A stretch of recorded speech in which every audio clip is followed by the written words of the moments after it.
Greetings to all of humanity. Really a joy, it's a pleasure, it's my honor to be out here in nature, always connected and bringing this message of emancipation to you, whereby I'm pointing you to look inwardly to discover that your real identity is your divinity. That is why today I want to speak to you concerning Neville Goddard and the third eye.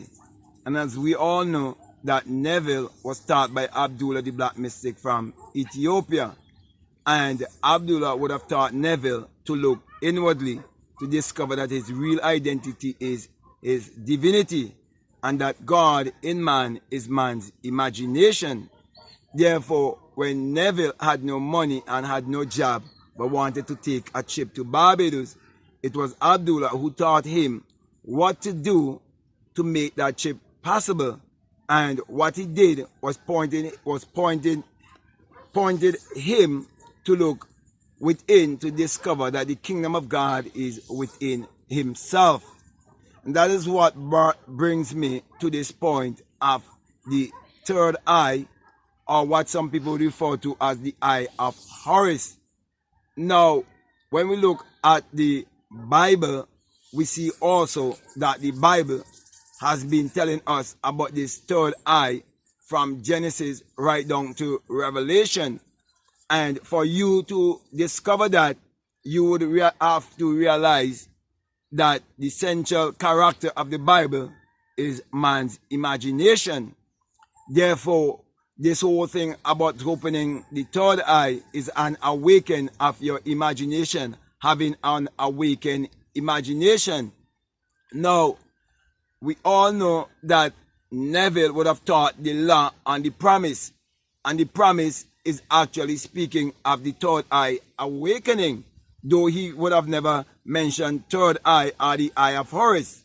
But when you look deeper, you would realize that everything Neville would have taught, it actually came from ancient Kemet, and the Bible itself, it was borrowed and plagiarized from Kemet, and it's been made to look as if it all have to do with the Europeans, and they would have even given us an image of a blue-eyed, blonde-haired man to refer to as the Christ or as the Savior. But the Savior is within you. So my brothers and my sisters, in 1959, when Neville said that he had this awakening where he would have awake within himself and exit his skull, I can say without a shadow of a doubt that I know this can happen to anyone, because it would have happened to me. And when it happened to me, I had that great and mighty shaking. I would have heard that unearthly wind.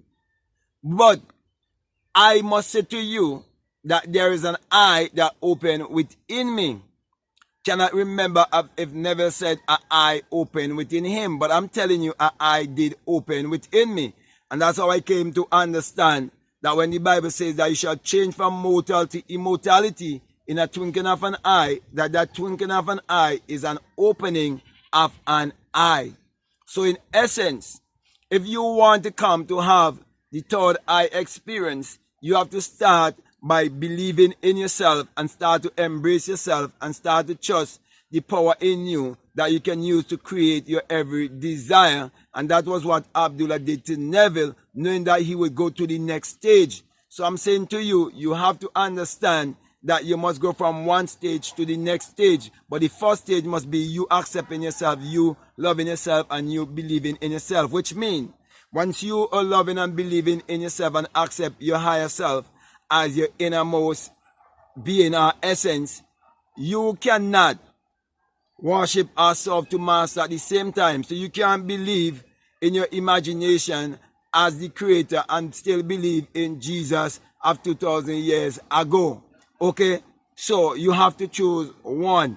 The reason why many people would not have this awakening experience and the experience of the awakening third eye, it is because they're not trusting their imagination. Because as I would have said before, it's an awakened imagination. So my brother, my sisters, as I was saying to you, having experienced the great and mighty shaking and hearing the unearthly wind, you would definitely ascend like a fiery being and change from mortal to immortality in a twinkling of an eye. And when I come to have that experience, I realize that there's a spark of light in each and every one of us. Okay? And that is why we must let our light so shine before the world that they may behold our good works and glorify the Father. Because the Father that is in us is that light that is in us.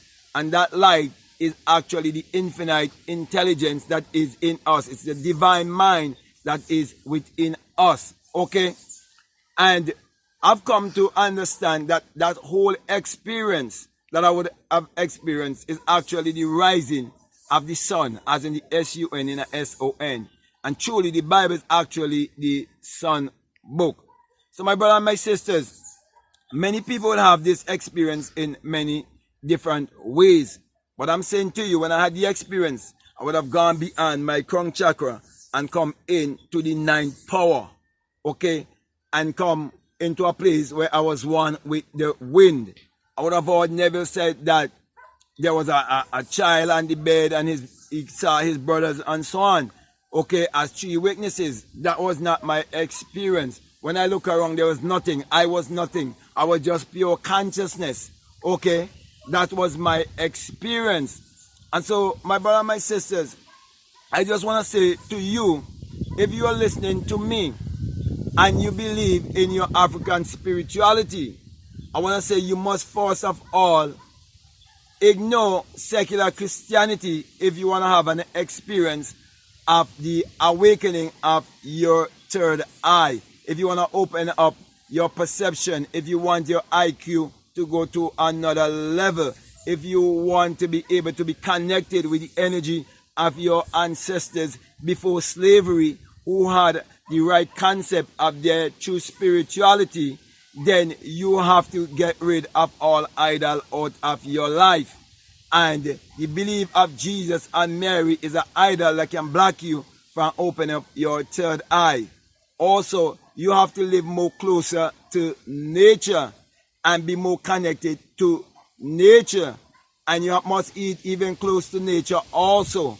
So my brother and my sister, I'm not saying that you should go to any extreme when it comes to eating, but practice balance in every aspect of your life. If you want to have this third eye experience, if you want to have this awakening, if you want to have this enlightened experience. Now, not everyone will have this very same experience, but I want you to have some form of supernatural experience from within, so you would have a better understanding of what is happening.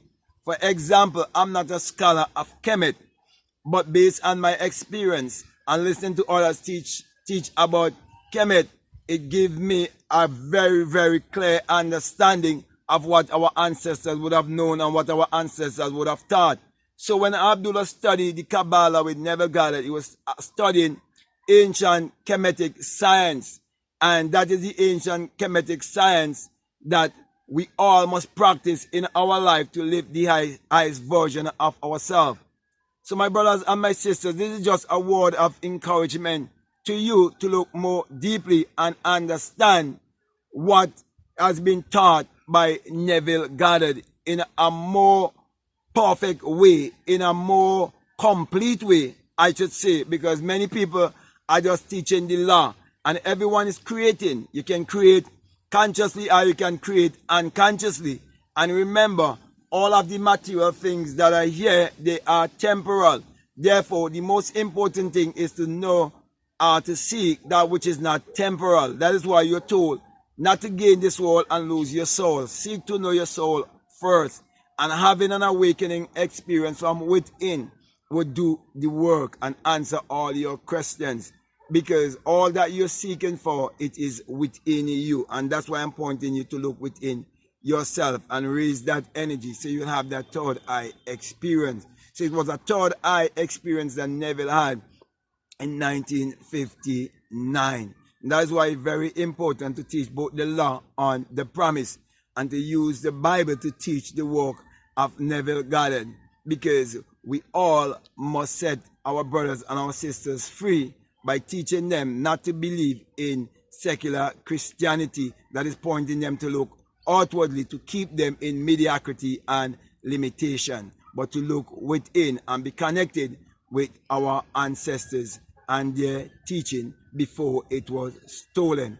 So with that being said, my brother, my sister, I hope I made myself clear, and I would like to say to you, if this is the very first time that you are listening to me and what I am saying to you, it's making sense to you, it's resonating with you, and you haven't subscribed already, I'm encouraging you to subscribe, to like, to comment, or to share this video. But just before I leave, I just want to remind you everything I just would have said to you there, that it is written in Matthew 6:22. And this message I bring to you, that it is the single eye, yes, the single eye message of self-realization, of which Matthew 6:22 says that if your eye be single, your whole body be full of light. And that is speaking about the third eye, the supernatural eye, the eye within, the eye of God, the eye of imagination, that would make you fill with light. That light is wisdom, knowledge, and understanding, discernment, all of these things. Okay, that is what is referred to as the power from on high that will bring all things to your remembrance. It's the upper room experience that is written about in Acts chapter 2. Okay, and you speak the universal language of consciousness. That is why, my brother and my sisters, when I had that experience of the single eye awakes within me, I want to say to you, I would have heard the unearthly wind.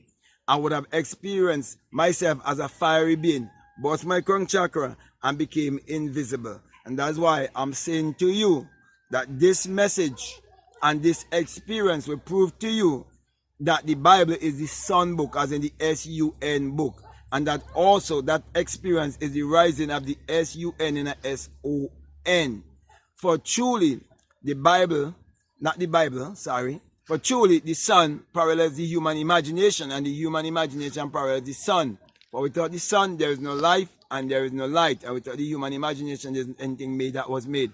That's why I want to remind you of Psalms 84:11, which says that the Lord thy God is a sun and a shield, and no good thing will he withhold from you. And common sense which would teach you that the sun, as in the S-U-N, has never withhold any good thing from humanity, for the sun is what pours all of humanity and give all of humanity its energy.